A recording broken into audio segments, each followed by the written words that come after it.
जी तो स्टूडेंट्स, आज का हमारा एक्सपेरिमेंट है 13.1। इसमें हम क्या देखेंगे कि शुगर को जब हम हीट करते हैं तो वो डिकम्पोज हो जाती है एलिमेंट्स में और कंपाउंड में। तो हम सबसे पहले हमें मटेरियल क्या क्या चाहिए वो देख लेते हैं।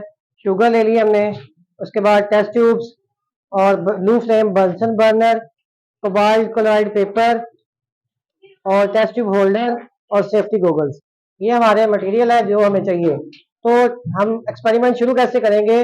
सबसे पहले हमने क्या करना है कि एक टेस्ट ट्यूब लेनी है। टेस्ट ट्यूब को लेके हमने इसको टेस्ट ट्यूब होल्डर में फिट कर देना है। उसके बाद हमने क्या करना है कि हमने शुगर को इस टेस्ट ट्यूब के अंदर 1/3 शुगर ऐड करनी है। 1/3 इसकी जितनी लेंथ है उसमें हमने उस लेंथ के मुताबिक 1/3 शुगर इसमें ऐड करनी है। ठीक है, उसके बाद हमने क्या करना है कि इसको जेंटली हीट करना है। सबसे पहला स्टेप क्या होता है कि स्लोली, जेंटली का मतलब होता है स्लोली हीट करना। ठीक है, तो हम इस टेस्ट ट्यूब को स्लोली हीट करेंगे। स्लोली हीट कैसे किया जाता है कि आहिस्ता आहिस्ता से इस फ्लेम के करीब लाया जाता है और इस तरह से, यानी कि एक जगह पे फिक्स करके इसको हीट नहीं करना, हमने इसको ऐसे घुमाते रहना है। ठीक है, तो आहिस्ता आहिस्ता इसका टेम्परेचर क्या होगा, बढ़ेगा। कुछ देर तक हमने वेट करना है। आप शुगर के जो है उसमें कलर में चेंजेस देख सकते हैं। अच्छा बच्चों, जब शुगर डिकम्पोज होती है तो ये एलिमेंट बनाती है और कंपाउंड बनाती है। क्या बनाती है? Element and compound. तो इसमें से एलिमेंट जो बनेगा वो कार्बन होगा और कार्बन जो है वो ब्लैक कलर का होता है। ठीक है, और जो इसमें कंपाउंड बनेगा वो वाटर वेपर्स होंगे। वो क्या होंगे?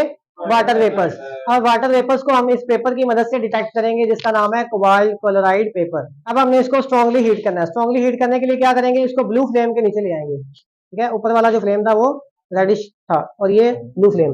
अब ये आपको भाप निकलती हुई नजर आ रही होगी, ये वाटर वेपर्स हैं। अब ये कोबाल्ट क्लोराइड पेपर आप देख सकते हैं। हम जैसे इसके माउथ के करीब लेके आएंगे तो ये देखें आप, इसका कलर चेंज हो रहा है।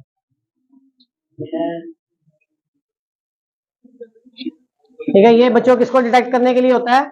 वाटर वेपर्स को डिटेक्ट करने के लिए होता है। इसका मतलब ये हुआ कि इसके अंदर से जो ये भाप उड़ रही है, ये बच्चों क्या है? वाटर वेपर्स हैं। ये क्या है बच्चों? Water vapours. जी तो स्टूडेंट्स, आपने एक्सपेरिमेंट देखा। अब चलते हैं इसकी ऑब्जर्वेशन की तरफ। ऑब्जर्वेशन में हमने क्या देखना है, एक्सपेरिमेंट हमने क्या किया कि common sugar in test tube and heat it gently. हमने शुगर को लिया टेस्ट ट्यूब के अंदर और फिर उसको जेंटली हीट किया। उसमें हमने ऑब्जर्वेशन क्या की, शुगर स्टार्ट मेल्टिंग। शुगर जो थी वो मेल्ट होना शुरू हो गई।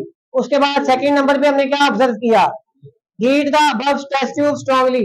हमने सेकंड एक्सपेरिमेंट में ये किया, सेकंड स्टेप में कि शुगर को स्ट्रांगली हीट किया। उसमें हमने ऑब्जर्व क्या किया, water vapours come out from the test tube. और उसके बाद तीसरे स्टेप में हमने क्या किया, एक cobalt chloride paper near the mouth of the above test tube. जैसे हमने कोबाल्ट क्लोराइड का पेपर को टेस्ट ट्यूब के माउथ के करीब लेके गए तो ऑब्जर्वेशन क्या की हमने, colours of the cobalt chloride paper turns bluish. तो जो कोबाल्ट क्लोराइड का पेपर था उसका कलर क्या हो गया था, ब्लूइश हो गया था। तो ये हमारे पास ऑब्जर्वेशन थी। इसके बाद हम देखते हैं कि हमने इस एक्सपेरिमेंट से रिजल्ट क्या निकाला। और रिजल्ट भी स्टूडेंट मैंने यहाँ पे लिख दिया। तो रिजल्ट क्या बनेगा हमारा, sugar decomposes into carbon and water vapour. तो ये हमारा रिजल्ट था। आई होप कि आप आज के एक्सपेरिमेंट से आपने कुछ ना कुछ सीखा होगा। Thank you very much.